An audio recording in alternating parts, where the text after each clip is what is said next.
Hello class third, welcome to all of you. अब हम आगे बढ़ते हैं अपने इंग्लिश के सेकंड चैप्टर की स्टोरी को आगे ले जाते हुए। दैट मीन्स आपने जब सेकंड चैप्टर अपना लास्ट वीडियो में स्टार्ट हुआ उसमें देखा कि एक क्रोकोडाइल है जो नदी में रहता है और एक उसकी वाइफ रहती है वहाँ पे। वहीं उस नदी के किनारे पर एक पेड़ है जिस पर एक बंदर रहता है। ठीक है, तो एक दिन मगरमच्छ की जो वाइफ है, क्रोकोडाइल की वाइफ, वो कुछ बीमार फील करती है तो वो क्रोकोडाइल से कहती है कि उसे कुछ डिलीशियस खाना है, तो वो मंकी के हार्ट की डिमांड करती है। तभी मगरमच्छ को याद आता है कि उसकी नदी के किनारे पर एक पेड़ है जहाँ एक बंदर रहता है, वो उसे ले आएगा और इसकी वाइफ खा लेगी। तो उस मंकी के पास जाता है और उसे कहता है कि तुम यहाँ इसी एक ही एक पेड़ के एक जैसे फ्रूट्स खा खा के क्यों बोर हो रहे हो। नदी के दूसरी तरफ एक और पेड़ है जहाँ बहुत अच्छे ऐसे जूसी फ्रूट्स हैं, तुम वो खा लो।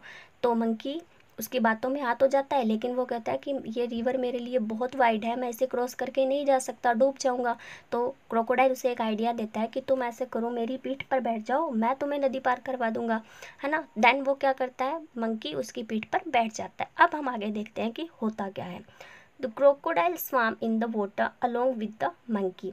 क्रोकोडाइल क्या करता है, तैरता हुआ पानी से मंकी के साथ में पार कर जाता है, पानी में तैर रहा होता है। ठीक है, when they had reach the middle of the river, और जब तैरते तैरते वो लोग नदी के एकदम मिडल में पहुंचे, the crocodile told the monkey that his wife was ill and wanted to eat a monkey's heart. तो क्रोकोडाइल ने मंकी को बताया कि उसकी पत्नी बीमार है और वो एक मंकी का हार्ट खाना चाहती है।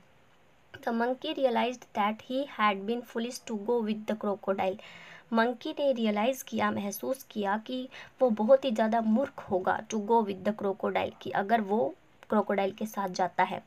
He knew he was caught in a trap. वो जान गया था कि वो एक जाल में फंस चुका था।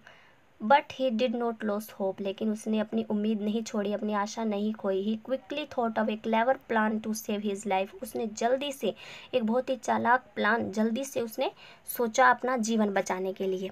देखते हैं वो प्लान क्या था, जो योजना इसने बनाई मंकी ने। The monkey sad in a soft voice. Monkey ने बहुत ही नम्र आवाज़ में, सॉफ्ट आवाज़ में कहा, oh why did you not tell me this before friend. तुमने मुझे ये पहले क्यों नहीं बताया दोस्त। I did not bring my heart with me. मैं तो मेरा हार्ट मेरे साथ लाया ही नहीं। It is hanging on the tree I live on. जिस पेड़ पर मैं रहता हूँ वो तो वहीं लटक रहा है, उसी पेड़ पर। Now let's go back and bring my heart for your dear wife. अब तुम मेरे साथ वापस चलो और हम उस हार्ट को ले आएंगे तुम्हारी पत्नी के लिए।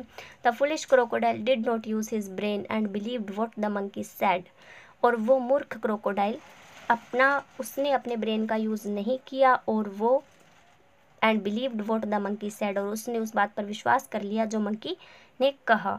ही swam him back to the river bank, और वो तैरकर उसे वापस कहाँ ले गया, रिवर बैंक यानी नदी के किनारे पर वापस ले गया।